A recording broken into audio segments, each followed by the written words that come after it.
O Curtiço é um dos livros que as pessoas mais gostam da lista. Talvez seja porque tenha tanta sacanagem.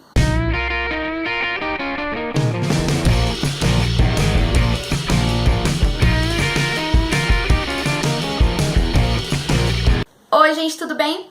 Hoje eu vim fazer uma outra análise da FUVEST para vocês. Vou falar então do Curtiço, do Aloysio Azevedo. E aí, antes de começar, eu já vou fazer aquele pedidinho especial, né? Se você tá acompanhando as análises da FUVEST, se você tá gostando, já deixa o seu curtir aqui para não esquecer depois, que me ajuda bastante na divulgação do canal.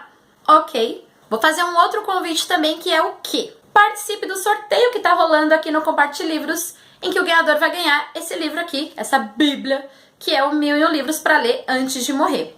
Eu vou deixar um card aqui em cima direitinho com as instruções do sorteio. Bom, então o Curtiço foi publicado em 1890, ele é do final do século XIX e ele é considerada a obra mais bem acabada do nosso naturalismo. Claro que o nosso espaço e o nosso tempo aqui não é a mesma coisa que uma sala de aula, então eu vou ser bem resumida. O naturalismo é um movimento literário que vai trazer a ciência para dentro da literatura.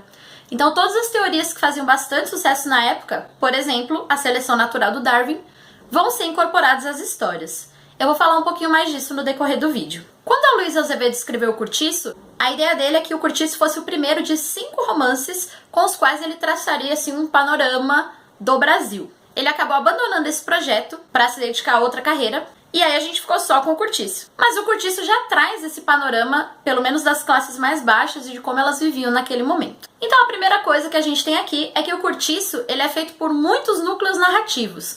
Então a gente não tem só um personagem ou uma família que a gente vai acompanhar. Existe esse Curtiço, que é esse espaço onde essas pessoas convivem, e cada uma dessas pessoas tem a sua história, tem o seu núcleo, os seus conflitos, os seus problemas. Então é o tipo de livro, gente, que é muito difícil para ler resumo, porque dificilmente o resumo vai abarcar tudo o que acontece aqui, de verdade. Como vocês já devem ter ouvido falar então, a gente não tem aqui um protagonista, a menos que se considere que esse protagonista é o próprio Curtiço. Porque todas essas situações, todas essas pessoas, todos os conflitos que acontecem aqui, eles são diretamente influenciados por este espaço. Então é o Curtiço que vai fazer com que tudo ali aconteça daquele jeito. E o Curtiço ele é tão personagem que ele é visto como um ser vivo assim, ao longo da obra. Então a gente tem desde cenas, por exemplo, o Curtiço acordava, assim como a gente tem uma trajetória, vamos dizer assim, de um ser vivo. Então a gente vai acompanhar o nascimento desse Curtiço, o crescimento e a morte, vamos dizer assim, porque vai ter um incêndio em que vai acabar com o Curtiço, e aí depois o dono do Curtiço vai refazê-lo, mas com uma cara já diferente e com outras pessoas, enfim.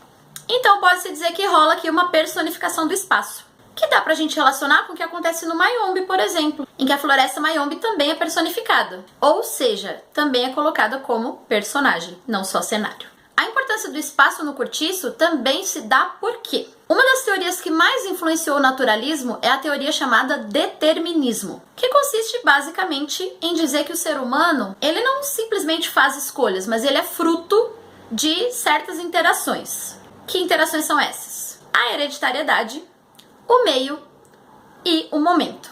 Então, por exemplo, o seu caráter biológico, a sua família, ou enfim, quem você é, define a sua personalidade. O meio em que você vive também define sua personalidade, suas ações, enfim. E o momento, a oportunidade. Eu quero fazer um parêntese aqui para dizer que essa teoria é bastante perigosa, tá? Ela já tá um tantinho ultrapassada, porque inclusive ela deu origem a coisas das mais bizarras, que é essa ideia de pensar que uma raça é superior à outra, quando a gente pensa no nazismo, por exemplo, que nasce desse tipo de teoria, sabe? Que dá uma importância tão forte assim pro biológico e pro meio de onde a pessoa vem, enfim. Então é bem complicado falar em determinismo hoje em dia. Agora, no Curtiço é isso que a gente tem. Então assim, tem muitas personagens que chegam aqui de um jeito, mas que a interação com esse espaço, com essas outras pessoas, vai transformá-la completamente. Um bom exemplo é o Jerônimo. O Jerônimo é um trabalhador português que vem morar no Curtiço com a sua esposa e a sua filhinha pequena. E aí ele vai se abrasileirando, vamos dizer assim. O que é esse abrasileirando? Desde coisas básicas até, por exemplo, tomar banho todo dia ou começar a tomar café, até beber, se tornar menos trabalhador, até abandonar a mulher e a filha por causa da Rita Baiana, que é a moça sexy aqui do livro.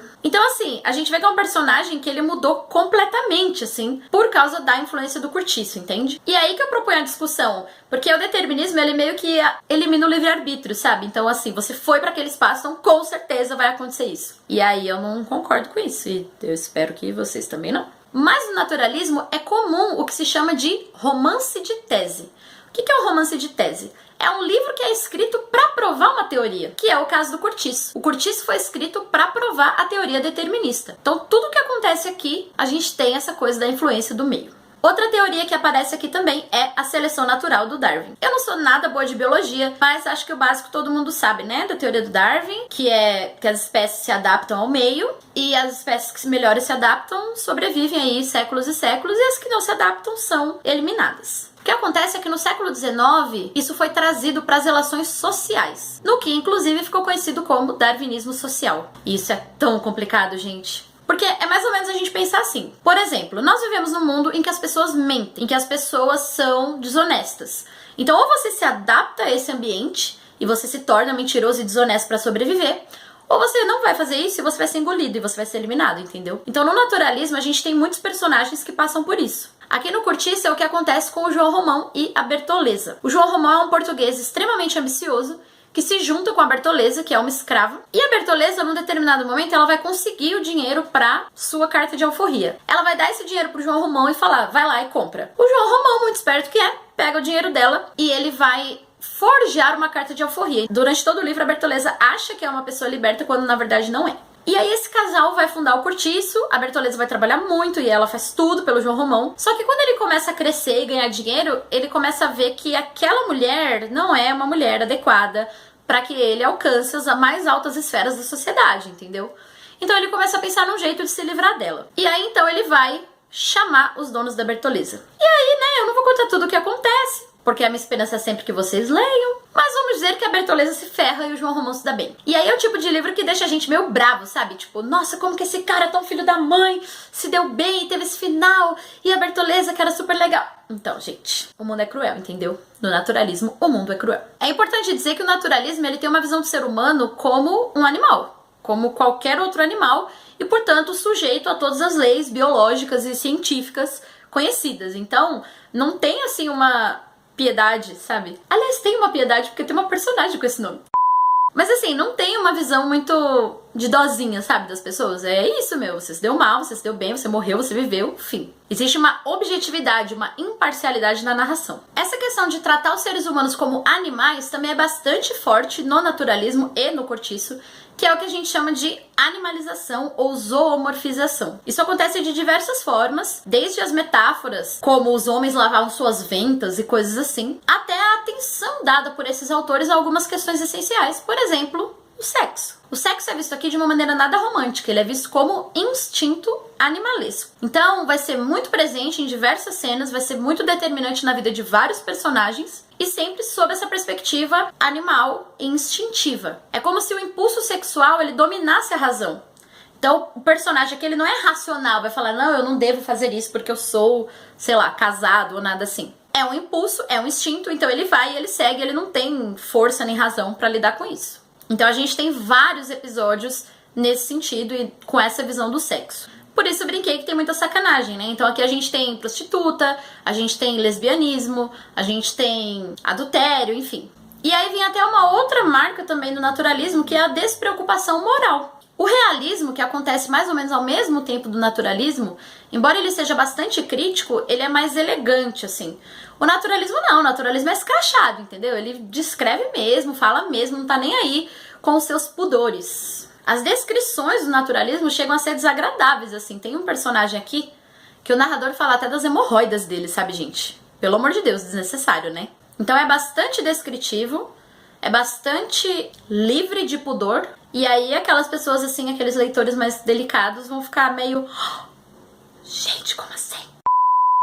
Uma coisa que tem que ser dita é que como o naturalismo tinha essa preocupação científica de fazer análise, de ter toda a questão das teorias da época e tal, eles se interessam por coletivos, coletividade. Diferentemente do realismo, em que a gente tem, por exemplo, Memórias Póstumas, que vai falar ali da subjetividade de uma pessoa mais importante ou que está mais em foco, o naturalismo não, ele se preocupa com o todo. É como se eu colocasse ali vários ratinhos na gaiola e ficasse observando. Por esse motivo, é a primeira escola literária assim que vai trazer mesmo de fato as classes mais baixas para a literatura. Então, nos outros livros do Brasil do século XIX, a gente tem os saraus, os salões, né? Desde os livros de José de Alencar, do Machado de Assis, é sempre com a elite e tal.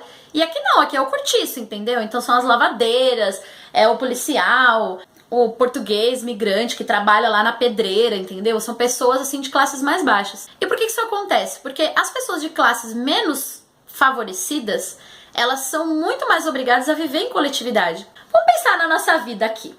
Uma pessoa rica, sei lá, que vai trabalhar de carro ou de helicóptero, enquanto quem não tem condição vai com ônibus, trem. Quem que tá convivendo com mais gente? Uma família de 5 pessoas que vive cada um no seu quarto, ou vive todo mundo no mesmo cômodo, quem que tá convivendo mais coletivamente? O retrato dessas classes mais baixas, ele interessa bastante pro naturalismo, porque tem essa questão da coletividade, da convivência e da interação. Por isso que o cortiço se torna um espaço tão interessante para o Aloysio Azevedo.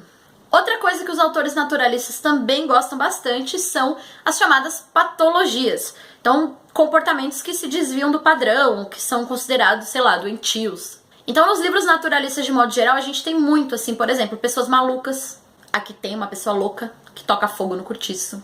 A questão da homossexualidade, que pra época era considerado um desvio, né? Pra época, gente, pelo amor de Deus, não envergonha a tia, hein? A prostituição. Os vícios, por exemplo, o alcoolismo. Então tudo isso parece muito interessante ali do ponto de vista científico, quer dizer, eu vou analisar aqui por que acontece isso, como que essa pessoa vive, que desdobramentos que isso tem socialmente. Então eles têm essa visão mesmo bem analítica. Então o legal do livro é que assim, mesmo que o Aloysio não tenha concluído a sua ideia de fazer os 5 romances e tal, a gente tem um panorama bem legal aqui do Brasil no fim do século XIX, né, de algumas classes sociais que não tinham sido retratadas até então, de alguns problemas sociais, por exemplo, a pobreza. Então é um livro que é bastante atual ainda, tem muita coisa que a gente lê aqui que a gente consegue identificar nos dias de hoje. Nesse sentido, ele se aproxima de outros livros da lista que também tem essa questão de crítica social. Porque não se engane, os naturalistas eles eram engajados, então quer dizer, para que analisar, estudar a sociedade? Para modificá-la. Perceber onde está o erro para consertá-lo. Então os livros que a gente tem como Vidas Secas, o Mayombe, Capitães da Areia, que são todos livros críticos, né, a um determinado panorama social. O Cortiço também se encaixa nesse quadro. É um romance em que acontece bastante coisa, sabe? Não é um livro parado, como outros livros da lista, que são mais lentos, né, que tem um ritmo diferente, é que acontece muita coisa. Mas assim, a gente tem que deixar claro que é uma literatura de tese, que isso dá até uma forçada, às vezes, no enredo. Tem um crítico literário, que é o Alfredo Bozzi, que ele fala que a literatura de tese, ela acaba brigando um pouco com a verossimilhança, no sentido de que acontecem certas coisas aqui com alguns personagens que você olha e fala, eu não acho que isso aqui aconteceria, entendeu? Eu não acho crível, assim. E aí entra até uma visão pessoal, porque eu sou muito assim. Então, pra quem lê o livro, o que acontece com a Pombinha, por exemplo, a Pombinha sofre um abuso sexual de uma mulher, e aí mais tarde no livro ela vai virar lésbica e, tipo, virar um casal com essa mulher. Eu acho isso muito bizarro, sabe? Eu, né, Cida. Então eu acho meio forçado, assim, sabe? Tem uma forçação de barra, às vezes, pra manter ali a estrutura intacta. Mas é um livro de um grande valor literário, por ser um grande expoente do naturalismo no Brasil, por trazer esse panorama social, por trazer personagens inesquecíveis, como a Rita Baiana, como o João Romão. Então é um livro que vale a pena ser lido. Claro que, como sempre, teria muito mais coisa pra ser dita, mas o nosso tempo aqui é curto, então eu vou parando por aqui. Se você tiver alguma dúvida, deixa aqui nos comentários que eu tento responder na medida do possível, e não esquece de curtir o vídeo pra dar aquela ajuda no canal. Beleza? Então por hoje é só. O próximo livro da FUVEST que eu vou analisar vai ser o Memórias Póstumas de Brás Cubas, do maravilhoso Machado de Assis. Então até lá! Beijinhos!